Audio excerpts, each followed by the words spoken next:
Hello, everyone. Welcome to the April 2026 CLF Reuse Group meeting. I appreciate everyone making time today. Today, Olivia and I are hoping to work with the group, present a little bit on the Reuse Roadmap version 2, what we're thinking for it, set some framework, and then reach out to the group using Miro to go over really a bit of brainstorming, a bit of planning, but really what would make this the best possible resource for the group. So we're looking to kick it off. Olivia, before we get into it, anything general? This is a more of an interactive session rather than a straight presentation. So you've been forewarned. More, very ominous. Um, Great. So for those who have been with the group for a while or not, in 2022, many different parties came together to make the Boston Deconstruction and Material Reuse Roadmap. It took about a year of different collaboration and was great when we released it. But what we found, and what many of you have probably found, is over the past couple of years, there's been quite a lot of movement. That maybe something 4 years ago that was a really good idea has either been best practice already or has morphed and might not even be available anymore simply because of the movement that we're all seeing in the built environment. A big takeaway from this roadmap was this page right here, which broke everything down into what we called at the time swim lanes. So really, what is your responsibility in the built environment? What are you working for, and what are some things you can do right now? We did elaborate this on the different pages, but really, if you wanted a concise breakdown, this is what we had made. Looking for designers, contractors, looking at policy, owners and develop, and then we kind of bunched everything else into what we call project support innovation groups, but really using this to say, hey, this is what you can do right now to move forward, to implement, to really start pushing circularity, reuse, deconstruction forward in your practice or position.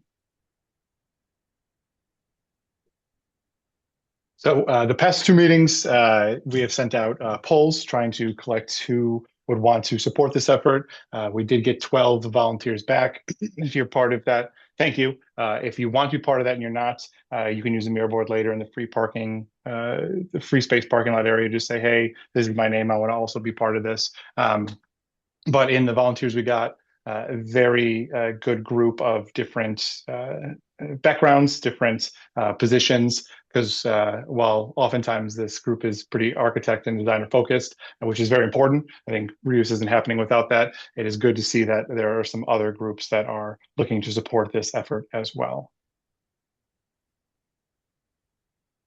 And then before we get into the mirror board, a rough proposed schedule that Olivia and I worked on. What we're looking to do is after this meeting, put together the volunteers who were there and a doodle poll, really make a first really hour-long meeting to say, okay, this is the data we've collected from this session we're about to do, other sessions, other polls, and we really want to start pushing forward. Then into May, really building the initial framework, potentially breaking out into little groups to say, hey, if there's a couple designers, maybe we'll do the swim lanes again or a different framework, and then really look into research and writing using different resources that exist, the former roadmap, and then really just putting our heads down as we go into June, having a second major group meeting, and then really looking at edits and refinement. And then as it flows, we're hoping in July to reach out to some subject matter experts in this market and beyond to really say, hey, this is what our group has come up with. What is your opinion on it? Do you have any comments on it? Do you have any additions to it as well? And then as we get towards the end of the summer and into August, having a third and potentially final major group meeting, incorporating those subject matter expert comments, looking to beautify it because the designers there are typically very good at it, and some of the contractors like myself aren't. And then hopefully, if this plan goes through, sometime in September to release a formal version of the reuse roadmap version 2.0. So I sent the link before. I can send it again. We're hoping that everyone who can go into and put this in the chat. There we go again. To the Miro board and take a moment. What we will present will hopefully mirror what you see. We have on top the 2026 planning from January. If you could just go below that, you'll see Reuse Roadmap v 2.0 planning. And feel free to start taking some stickies and kind of follow along as we go. So when you look at the kind of first major item, when looking at this roadmap, we want to uh, understand the resources that exist in the background for this all. So obviously having the first version of the roadmap, very important, but really asking ourselves what's already been done. About a year ago, we had some people from Hennepin County and some designers from the Midwest talk about the Project Manager's Guide to Commercial Reuse, a very, very, very good, solid resource that we're going to pull from and incorporate. Andrew Ellsworth out of Doors Unhinged also worked on that. But really asking the group what has already been done, what are you using? Say you have a design practice, say you're a contractor or a policymaker, and you have some documents that you already have in back pocket. We'd love to know what they are and if they exist, just so we can replicate some of it and kind of make sure that what we can't replicate because of regional differences is then almost transformed into something that will be helpful for this region in the Northeast and the Boston sphere of influence.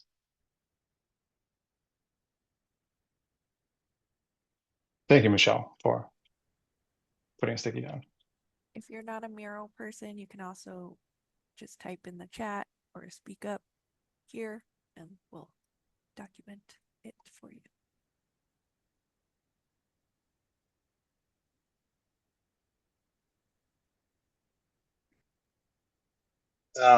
And then, like I said, what do we want to replicate with this? So, looking at the swim lanes we had before, policy is going to be a huge driver. We'd love to make some policy suggestions. We see a lot of deconstruction ordinances and permitting language around pushing circularity forward all across the U.S. in various pockets. Looking at places like San Antonio, looking at places Boulder, Colorado, Portland, Oregon. What can be taken from those items to be made as suggestions? And then, like I said before, if there are regional differences because of the built environment or building industry norms or culture, what does that look like in transmuting that, especially when it comes to policy? Also looking at design approach and requirements, there's a vast number of different kind of design firms out there, a vast number of different contractors, but we're all looking to incorporate circularity. So what can be pulled from other regions? We don't want to reinvent the wheel. And then really, I think the biggest part of this is looking towards material end use markets, whether it's closed loop recycling, whether it's true reuse markets. How can we take what already exists and push it forward in this region and educate others using this second roadmap?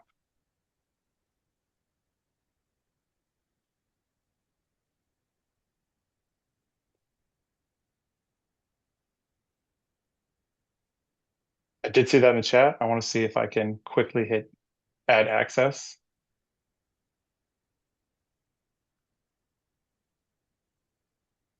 Becky, I just hit add access. Let me know if that works. Hopefully. Success. Yes. Thank you very much. Very exciting. Anyone else, if that pops up, just feel free to put it in the chat. We just go right through our email, send it right through. So yeah, so in that resources tab on Miro, I see some people already doing that. Please go through. If you have a resource that already exists, we'd love to know about it and see it. And if there are regional differences that you have seen before, maybe you have an office on the West Coast or somewhere else, or have experience recently moved, let us know what regional differences you have seen in the Boston, greater Boston region versus that really need to be kind of incorporated in here.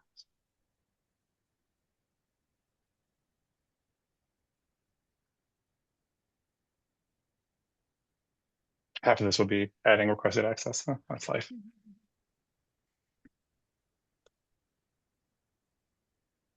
Along with looking at these resources,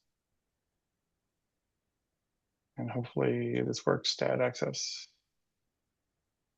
hopefully. Anyways, looking for content ideas. So as part of the poll that went out for the past two meetings, we had a lot of good input from various parties on what content you'd like to see beyond what was in there before. People have said that having a decision tree that kind of mimics a project schedule will be really helpful, almost an opportunity matrix at this point of the project, at this point in what I'm doing for the process. Where can I make better decisions? Where can I branch off to ensure more circular processes are being required, selected, decided upon, as well as something we've talked before. They have some different names, but material survey assessments. Oftentimes, at least in my neck of the woods, it's pre-demo salvage assessments. Really, the idea of going to a site and taking a very keen look and what opportunities exist right now, whether it's hopefully still in design development, even before that, at least in pre-construction, what can be done.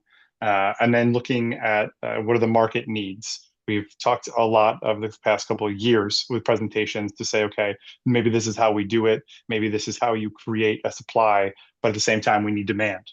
So how can we push that from both ends and really make sure that the market can respond and talk to people who are reading this roadmap about that. And then lastly, we've talked about this 1,000 times, and some of us have this, and others want to work towards it, case studies.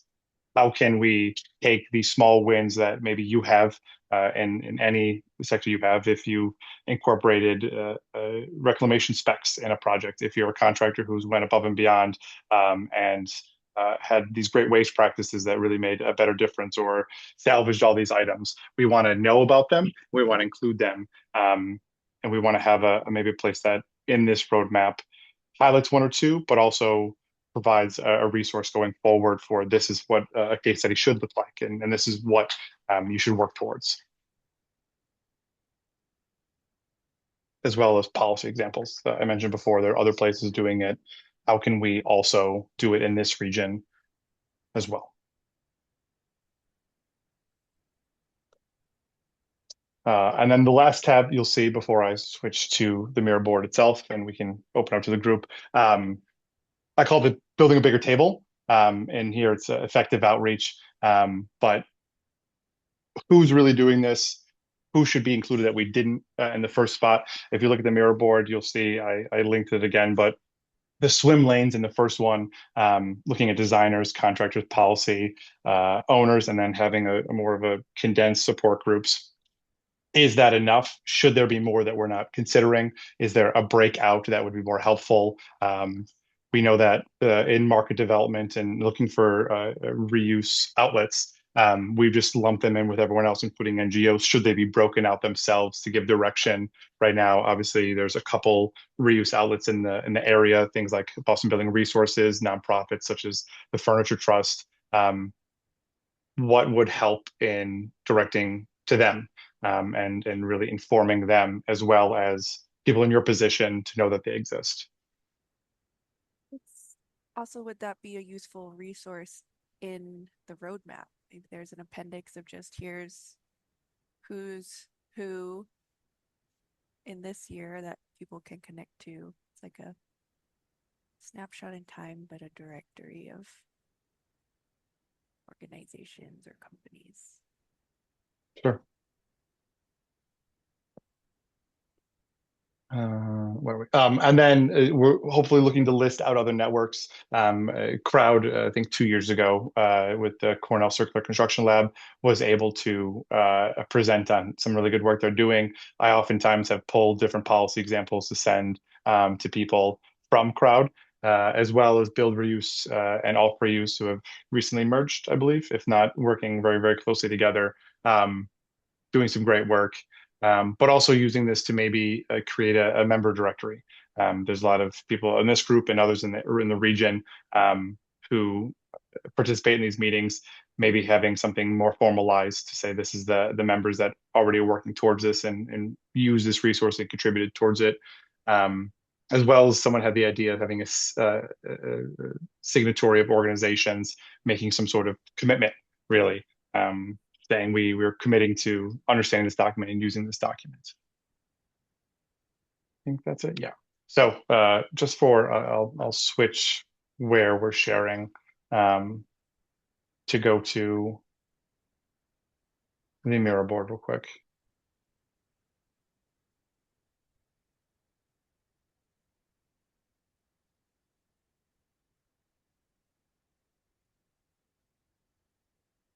Like I said, if you don't have it, the link should be in there. Please, we can give you access if you need it. But really just looking to process some ideas before a more selective group of people who, oh, that's fun, um, who have said they want to help.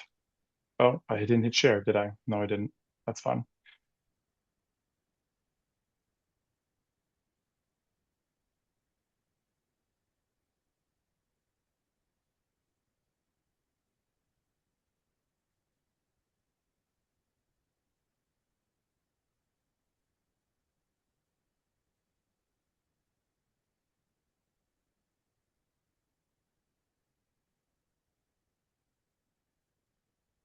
I'm really happy people are putting stickies in. Anyone, any spoken comments or discussion? We'll start with the resources.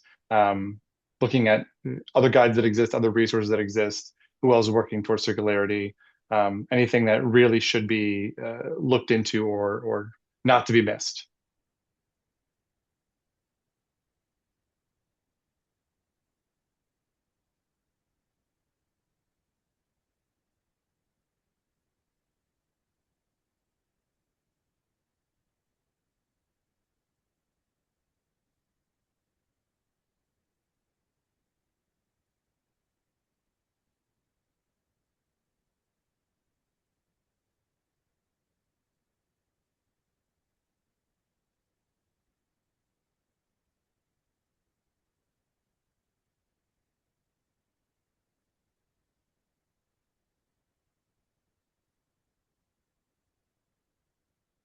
If not, we can move on.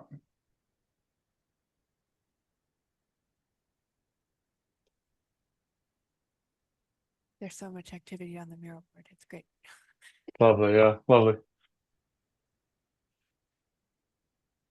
Um, to get a little deeper, why mention regional differences? What I have found, and I don't know if the Mass DP is on the call, they usually are, is oftentimes when talking and discussing a bit of policy, there are some really good ideas, say from the West Coast. But when you come to the Northeast, not only is, say, the built environment culture a bit different, but maybe some items that ideas that are working in a bit more rural context or something like special construction, a non-union context, oftentimes are going to be a bit harder when you come to, say, just Boston specifically, just because there are so many kind of union rules and kind of buildup of, well, this is what we're doing in this area versus other areas.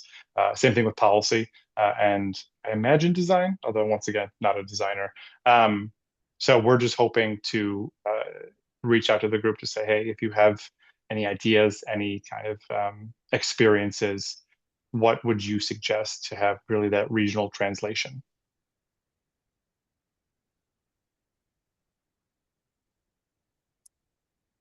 At the Build Reuse conference last year, one of the sessions was about regional, and they broke people up into roughly regions of the US to try and help identify their opportunities. So one obvious one is like Pacific Northwest, obviously like tons of timber, and they've and their circularity market, the argument was that's really um burgeoned off of that.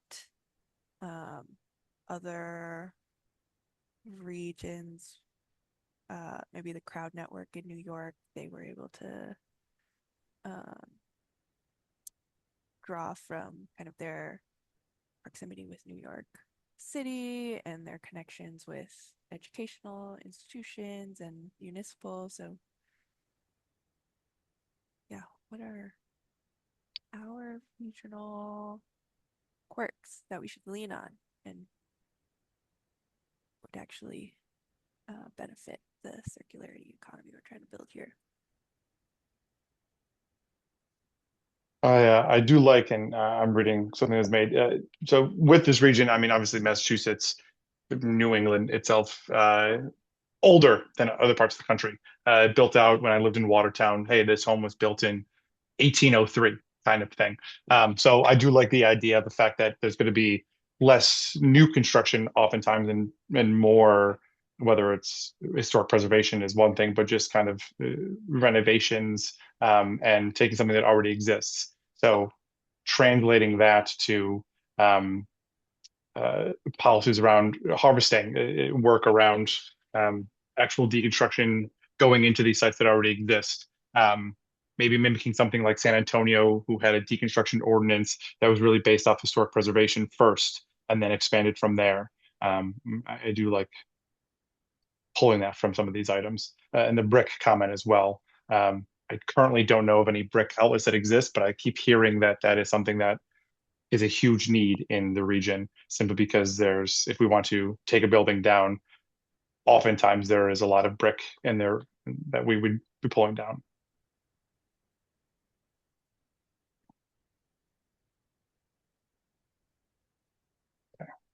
If you have more items, please keep putting them in there, but we will just move on, at least I will, to content. So we mentioned some topics already suggested for the actual content in this. What do people want to see broken out? Mentioned decision trees, opportunities, case studies, but we wanted to bring out to the group as well any additional ideas that you would find useful if you were reading through this and say, oh, I'm really glad they included this.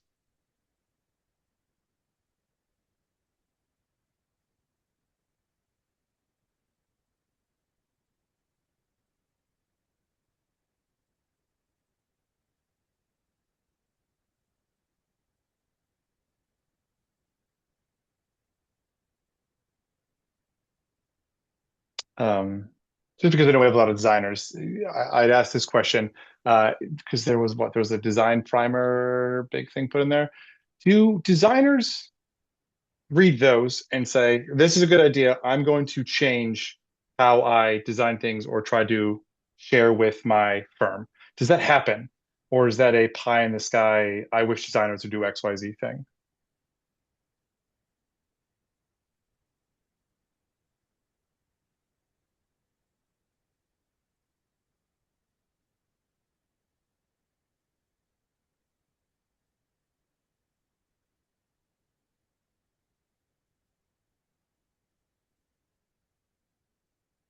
Who knows?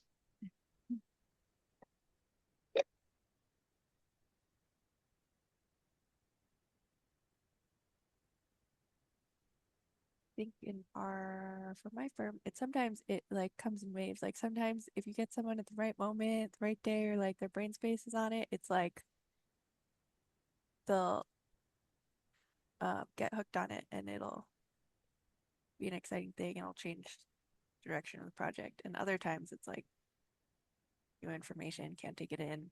It's not gonna change. Trajectory is just how it is.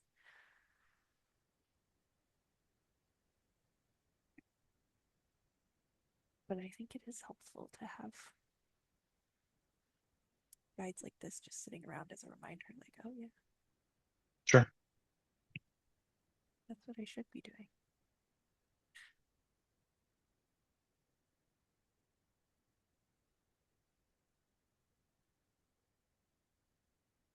Yeah, as we go on, and if anyone else has any, like I said, additional ideas of, oh no, people moving stuff, any additional ideas of content, whether it's kind of like I said, a section in the roadmap or just things that should not be missed, please look to add them here.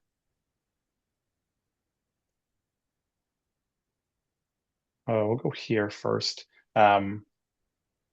Some people added these, but I mentioned before the swim lanes we've had before. Is anyone missing from this that needs to be added going forward?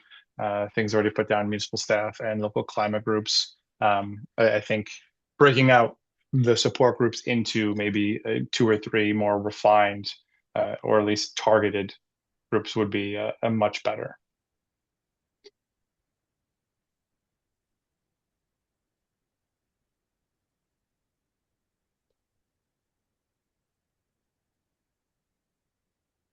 I do potentially like this idea as well for people who are looking, or if you look upwards the swim lanes, breaking out the framework by a project phase or project scope. That is something in the first one roadmap we had considered, did not go with, but the idea of that also is very appetizing, being as say someone more like me working in interiors. It's great to know what contractors and maybe bigger or different projects are doing, but maybe there's a really great idea, a resource, something strictly for interiors that I should jump on. So that's not a bad idea at all, looking at project phase and project scope.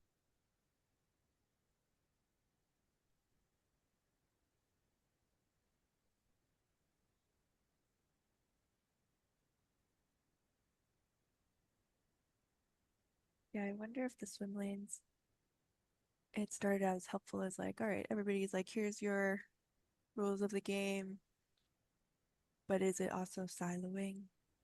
And now we need to go from the swim lanes and kind of open it up, and everybody starts, you know, interactions between the swim.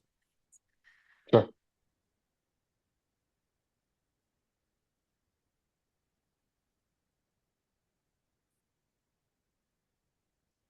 One other item that was put out is what isn't helpful, and should anything be excluded or not mentioned. Uh, Obviously, there are a lot of resources out there, but there's a lot of junk out there. There's a lot of things that either aren't relevant or kind of muck everything up and really add into confusion.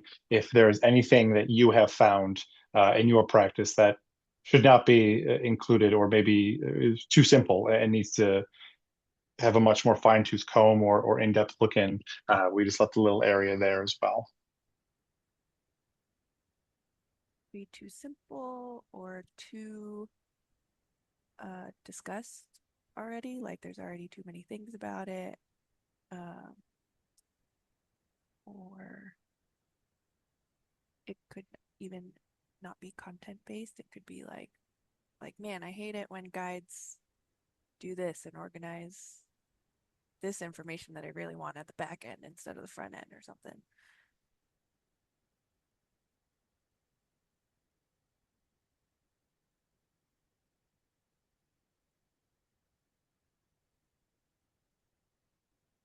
So yeah, I will stop sharing in a moment, but we'll keep this open. And if anyone has any additional comments, ideas, I do see that some people are liking and emojing and reacting to things. If you look through and find something that really resonates with you that's already down, please let us know and do that as well. Because it'd be good to know kind of almost how impactful a comment is.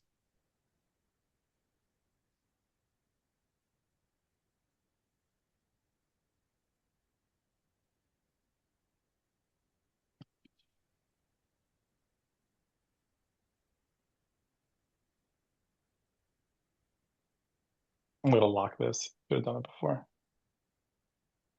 Learn some new days. There you go. It's locked now. Okay, like I said, that'll keep open. So if anyone has any more stickies, items, notes to put down, but we will go to the next part of the meeting, which is updates.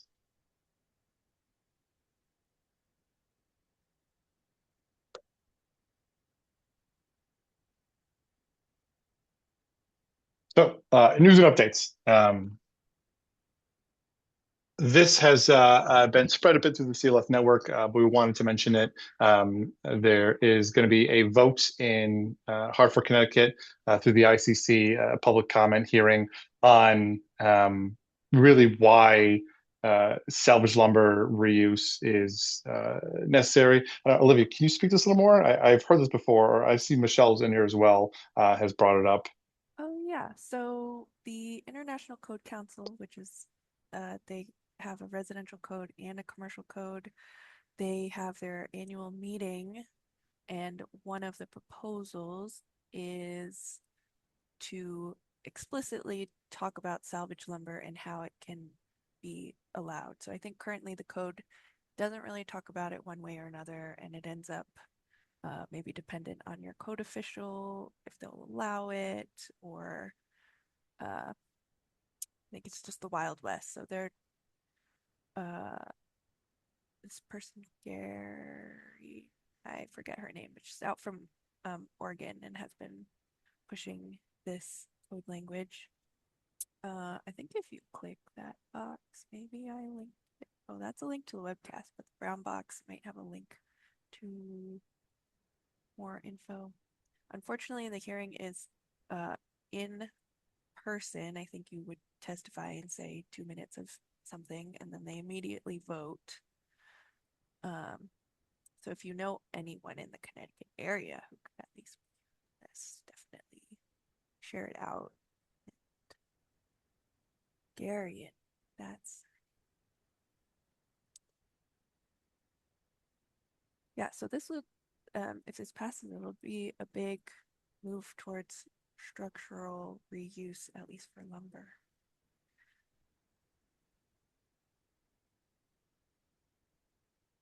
Yeah, so this has come a bit, like I said, in person. If you want to show some support and speak to it uh, within the region, obviously not exactly in the Boston area, but definitely an important regional update that I imagine, if passes, has some really good ripple effects in other regions nearby.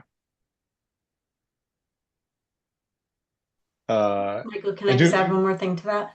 sure. Okay, I was just gonna say that this is the last proposal in any of the I codes that addresses embodied carbon in any way. In 2025, there were proposals in the IECC Energy Code and the IBC and the International Building Code to address embodied carbon. All of those proposals have failed. And so this is, a sort of tangential to doing LCA or something like that, which were in the other proposals, but it's the sort of the last ditch effort for the code to address embodied carbon at all. So I would just also put in a pitch that if anyone could go in person, or if you know people in the Connecticut area, they're really looking for supporters to try to get this proposal passed. Big deal then. It is, yeah. And it would influence the code of all the states, which pretty much use the ICC's code as a base.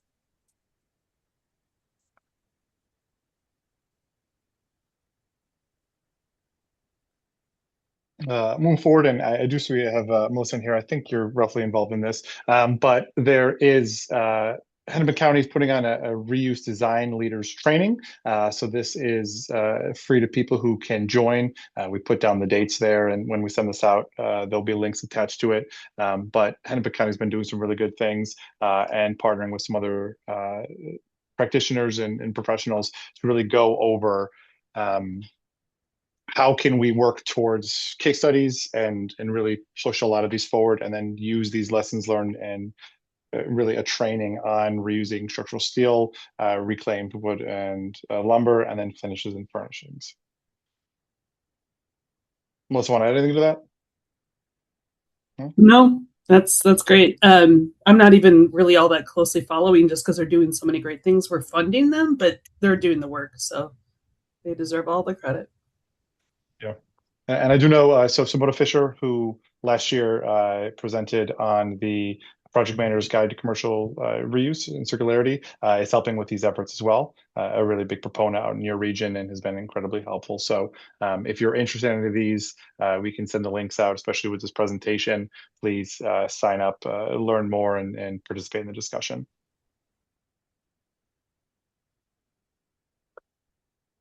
I see the Mass DP's on. I added all of this. Maybe they can speak more to it, but there are some May updates. Something that I didn't even know was going on, but passed by my email. There is a bulky item reuse work group kickoff going on pretty soon. A group that's going to be focused on the reuse of furniture, fixtures, and other commercial and residential equipment. I think this adds to some of the other working groups they have currently. So very exciting, trying to get a lot of these items out of the waste stream and develop policy around that, as well as a recycling market development work group. I think this is a quarterly or monthly working group that's been really good at eventually pulling out what grants should be targeted and supporting different efforts. And then lastly, for meetings, May 28th, the C&D subcommittee meeting, I saw that Mike Elliott's on here. That's going to be the release of the 2025 C&D processor data. as compared to the solid waste master plan, see how we're all doing. Anyone on the method, you want to talk to any of these points? I can Mark. just. Yeah, Oh, go ahead, sorry. Leah. I was hoping you would talk about maybe the first. So I can talk about May 28th CND subcommittee. Sounds good. Yeah. Yeah, for that first meeting, the one coming up on May 7th, as Michael mentioned, we're focusing on the reuse of furniture and fixtures, those like big items, both on the residential side and also commercial, that don't fit in a trash cart. And stuff with value. So like especially furniture that could be diverted for reuse. So this is our first meeting of this new work group, and encourage anyone that's interested to attend that meeting. I'll put a link to the Zoom registration in the chat in a second. But I just also wanted to invite folks, if you know somebody who works with this kind of material a lot and might be interested, please pass along through your networks, because we're still working to build that group and find more people who are interested in trying to move the needle there. I can also just speak to the last point too, the report coming from our in-person workshop back last October. That's pretty close, and we're really excited to share it with everybody once it's ready. We're working to get it across the finish line, but we'll definitely share with everybody when that's ready to go. Lots of really interesting findings, both action items for Mass DEP, but also for our broader ecosystem of building material reuse in the state. Leah, and thank you, Michael, for nicely summarizing each of these meetings. Leah, do you remember our colleague Claudine Elian heads up the Recycling Market Development Work Group, and I know she's done a lot on like she's actually published. Her group has published guidance on how to recycle solar photovoltaic solar cells and things like that. I don't recall exactly what this particular meeting is about, but I know that Claudine's a big. She's our expert in chemical recycling, which I know is kind of a dirty word in the environmental field, but she does know a lot about that, and certainly can sniff out what's authentic and what isn't. Do you happen to remember, Leah, what her meeting on the 19th is going to focus on? It looks like they're still ironing out their agenda. So I think I just posted a link to where to that meeting. It should be a registration link will be up on there, but I think they will also post the agenda once that's live. But I'm not sure. I will add that the solar panel review of existing markets and practices, that document that Mike just mentioned, is also on that page. So if you're curious, you could take a look there. And then the meeting at the end of the month, May 28th, the C&D subcommittee meeting, is the kind of has become an annual ritual where I report back on the annual report data that we've received from the 30 or so large C&D handling facilities across the state. We report back how much material they took in, how much material they recovered, how much they disposed of, and we discuss their recycling rates, what we call the process separation rate. And I also provide a breakout of some of the target materials and how well we're capturing what we think is available, which is never much more than 10 or 15% of what we think we can capture, unfortunately. Well, thank you. It's, I mean, especially as a contractor, I really at least enjoy listening in and hearing the C&D subcommittee meeting, especially the data. And I think over the past couple of years, it's been good to almost push the market forward. There's been a couple advances in at least reporting, and I think any small changes that we can continue to make and push forward will eventually lead to, I think, better waste practices overall. So thank you, Mass DP, for you having these meetings and working towards kind of a better, hopefully more circular future. Something that went by my email this morning, and I quickly added, is I know that it's not New England, but going down a little bit, in Brooklyn, they're having a New York City Construction and Demolition Reuse Summit. This is an all-day event in May. Anyone who wants to attend and go down there can join. But sort of similar to what the Mass DP held last year, but really working with a lot of different practitioners to push the built environment in New York City towards more reuse. There's been a lot of really good work with some really big pilot projects down there as of late, and I think they want to continue the momentum. So we wanted to add in this as well. The link will be in the presentation, but if anyone is interested, it's a full day summit and workshop.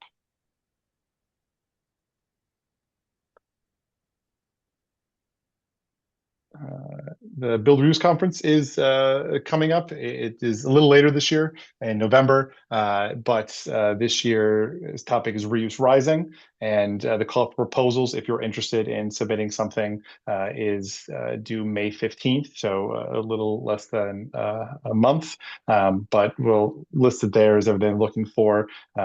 I've attended before. I think some people in this call have attended as well. A really good conference to go to get a bit of motivation. I think if you're just working in your own capacity, it's very easy to say, okay, I'm trying to push X, Y, and Z, but oftentimes in my firm, in my position, I'm only doing so much. I found that Build Reuse can be a really great conference to be surrounded by like-minded people who are also pushing things forward. So it's been great.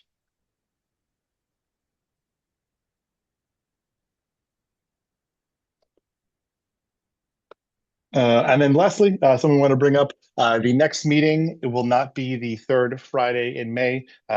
We've pushed it to the end of May, and we will be taking another field trip. So we did this in early 2023 to ReRox, Resource Waste Roxbury. After their fire last year, I've checked with the facility manager. They are, I've been told, fully up and running, have new systems fully installed. They're up to full capacity as of earlier this week. And we are hoping to bring as many of you all who want to go. This is the only RCI, or Recycling Certification Institute, facility in Massachusetts. There are some as you get towards New Hampshire, and then as you go down towards New York. But in this area, this is really it. It's a great facility. And if you haven't seen the scope and scale of what C&D waste looks like, whatever your role is, I would highly suggest taking a look and going there. At times it will shock you, but hopefully shock you in a way to motivate you to be better. The one or two requests we have is, if you are able to attend this, if you could just change your schedule invites to either accepted if you can go, or declined if you cannot. Just an easier way for us to get a potential head count to get to ReRox before. And then if you have it, bringing PPE, they have some on site, but hard hat, high-vis vest, and of course, closed-toed shoes. So that is everything I think we had. Anything else to share to the group, Olivia? I don't. The meeting after that in June, if you're thinking that far ahead, that will be canceled since it's on the Juneteenth holiday. Yes, looking to cancel that, and then as we get into July, looking to have another presentation on case studies, and then into August, tentatively, I don't think Northeastern is on the call now, but as a Northeastern double Husky alumni, historic Matthews Arena was taken down. It was the first home of the Celtics and the Bruins, and while not fully deconstructed, Northeastern took efforts to add in quite a lot of circular processes in it and capture a lot of data, and we'd be happy to host them and talk about that more. So the next two presentations would be July and August. Folks have shared their own events and other links in the chat. So floor is open if anyone else has news and updates they want to share.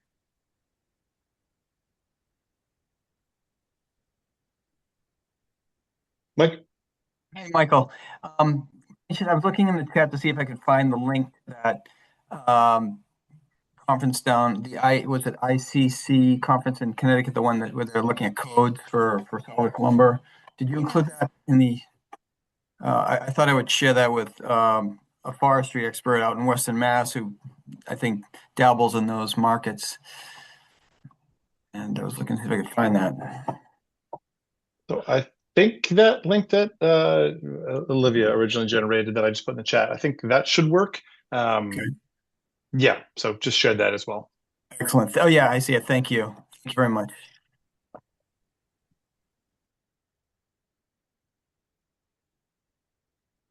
Anyone else? Michael, for the field trip in May, is the plan for everyone to just meet there? Yes. Okay. Yeah, at 1 o'clock, maybe a tiny bit earlier, Rerocks has a fairly large parking lot for being in the middle of Roxbury. And it's right by Mass and Cass. And after parking there, we'll meet in their conference room. We'll get a quick breakdown. I imagine the facility manager, Stan, will go over some of the new updates, and then the tour afterwards usually it gets broken into groups because of safety concerns, but usually takes probably about half hour, 40 minutes, and then we'll recap and then go on our ways. And this should be the week after Memorial Day, or the week of Memorial Day, but that Friday. We didn't want to do it the Friday before because most people are out. And like I said, there's a couple other events that are pulling us away earlier in May.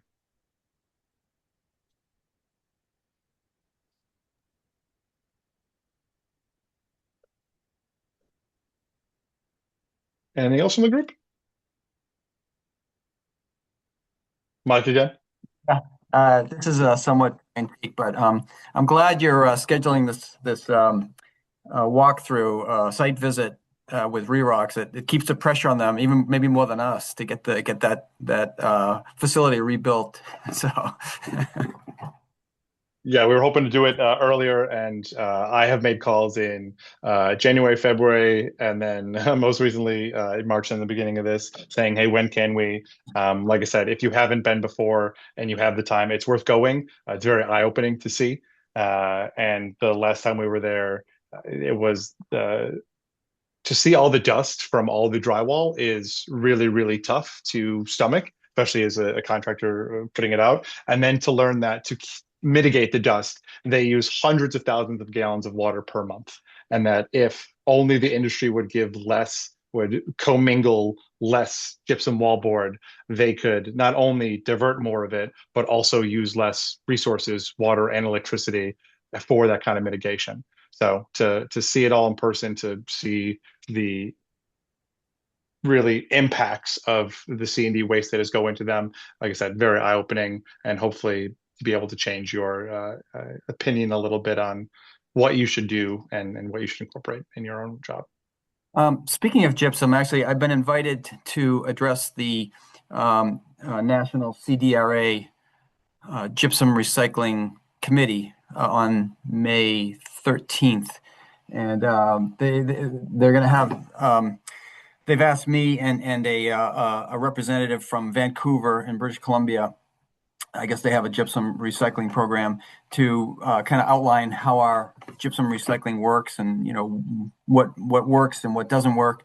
So maybe, Michael, I should pick your brain before I finalize my presentation to talk about the things that are really preventing it. I have some thoughts about why we're not capturing. I mean, gypsum is one of the materials that we have the worst capture rate. We are just, by all estimates, just probably missing 90% of the gypsum that is generated from job sites. So, yeah, if anybody wants to share with me any ideas on why they think gypsum recycling is not working in Massachusetts, I'm all ears. And I can share that on this, national level. I don't know who all the members are of their committee, but it's nationwide. I suspect there's probably representatives from the large gypsum manufacturers, as well as obviously our gypsum recycling market, USA Gypsum, and New West, which is mostly up in Canada.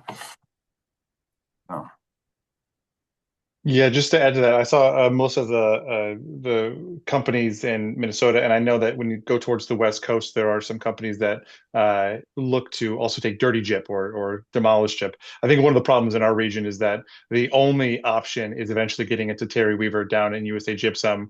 How do you get it there if you're not railing it? You're somehow driving it, which is just insane to think about the emissions of, and the fact that it's oftentimes thought of very difficult on the contractor side.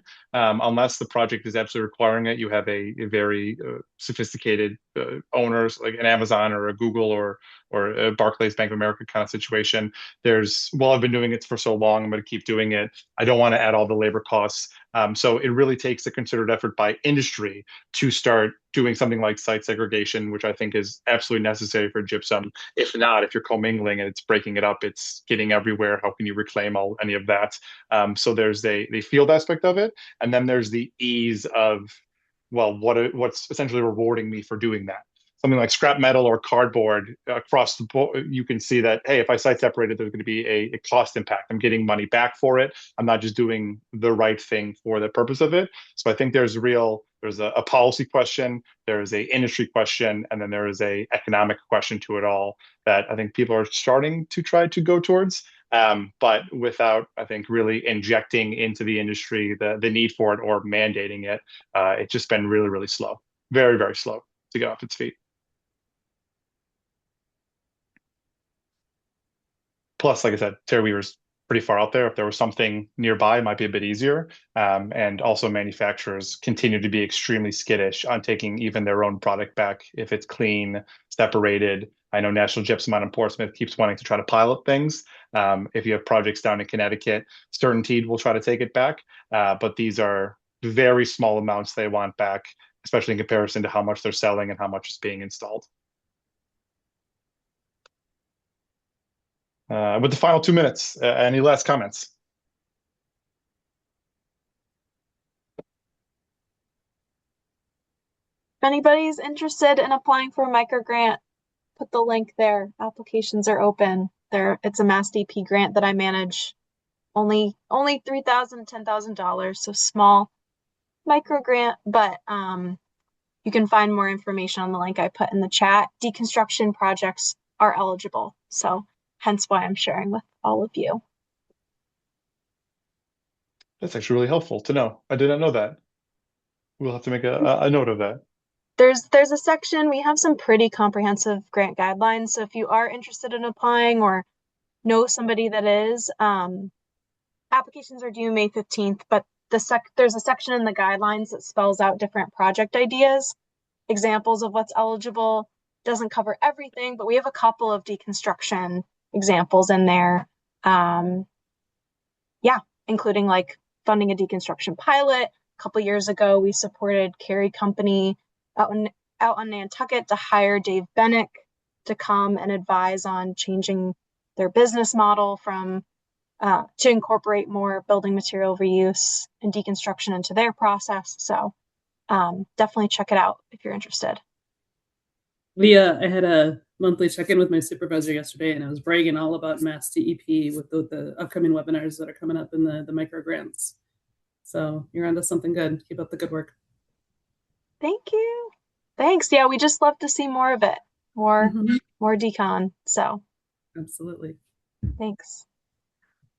Bye, everybody. Yeah, and what I'll say is just real quick, the report, when it does come out from October's Mass DP session, we'll look to send that out. I was talking to Barbara Bachelom. She's feverishly trying to get that out. So I think that'll be a great recap. And seeing as we are at time, thank you everyone again for showing up. We will look to actually process this and get this out next week along with the notes. And if everyone still has access to the mirror board, if you have more comments, please add them in as well. And if not, have a good weekend, everyone. And for those in Massachusetts, happy Patriots Day on Monday. Thank you, everyone. Thanks.